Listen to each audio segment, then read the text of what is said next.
When your family came in, they were very, very plain on what was going to happen. It was going to be consolidation, and it was going to be progress at the same time. And you could argue that at the moment that's being done. Well, we've absolutely the whole time preached long-term consistency. So if you take a step back, this season has been only a big success. I think we're right on track. I think we're doing everything right. It is what we pitched at Guildhall. So I think we just keep moving forward, brick by brick, I say. Yeah, of course. Because your family will have obviously done their due diligence before they even came into this club. So they will know quite a lot about the woeful history and the owners that had this previously. Well, of course. Again, in the Guildhall, we wanted to preach consistency, transparency, hence the reason for doing these interviews. Just bringing a face to the club, whether it's anybody from Tornante. Just so we're communicating with the fans. We're not promising the world, and we're not, taking away their beloved club. I think, again, if you take a step back, it's been an amazing first year. So, and we're still in the middle of it. So yeah, and you will take defeat as harshly as the most ardent Pompey fan. I do. I do not like losing. So I feel it just as much as everybody.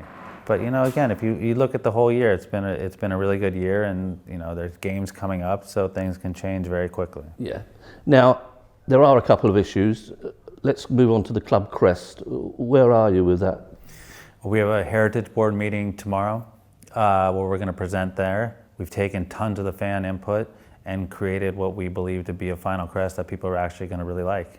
We really didn't deviate from the main crest, and we did enough that we can copyright it, so we achieved our goal. But again, I think the fans are going to be pleasantly surprised. It was always about subtlety, wasn't it? It's not going to change a great deal, just subtle change to give you copyright. Subtle change to give us copyright with the fans' input. We seeked all that out, and we've come to the conclusion that I believe the fans are actually really going to like. So I feel very good about it. But through the process of the H&A board, we'll kind of present that properly.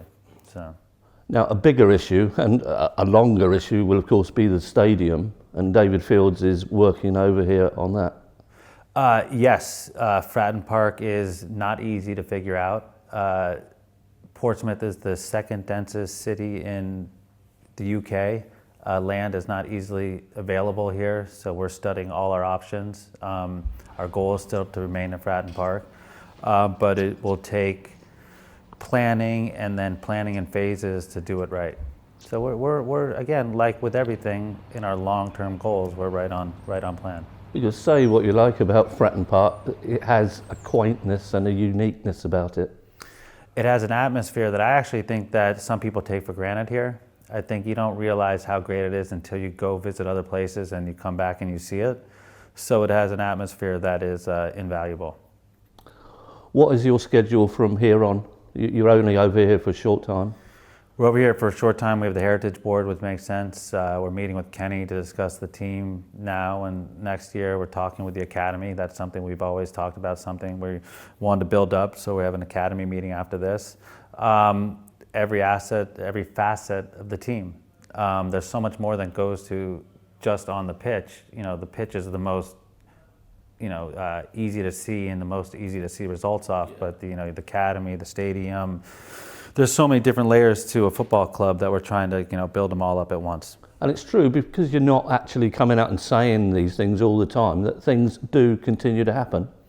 Oh, we have so many different balls in the air that are again, from the academy to land planning to the team to sponsorships to there's so much that goes on with the club that we're attacking all fronts.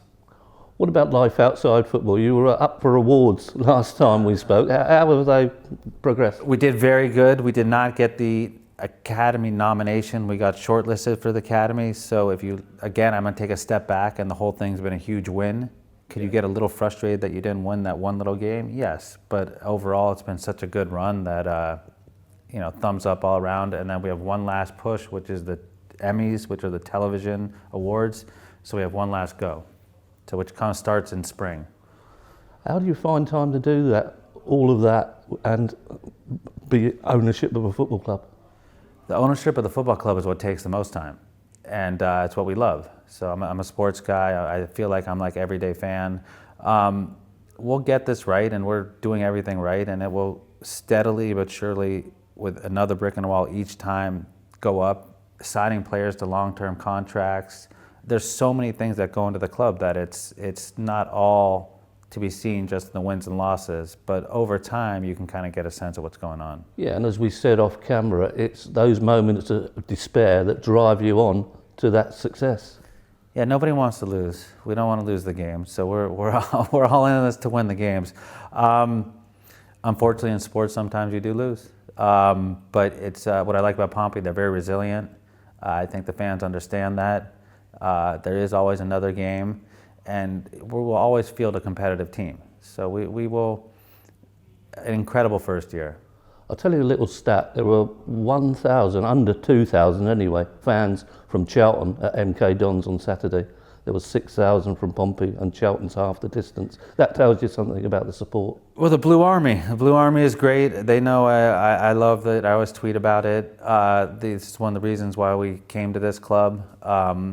And we only want to embrace them and listen to them and try to make the experience better for them. I think when we talk about a new stadium, it's about match day experience, about being able to get a beer quicker, being able to go to the bathroom quicker.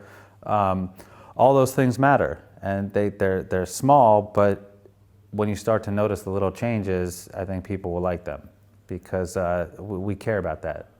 And you do listen on several social platforms, don't you? You continue to listen all the time. We totally listen, and then you go to the games and you hear what people are doing, and you Mark Catlin has a huge ear to the ground of what's going on, and if we can solve the beer lines, that would be a big thing.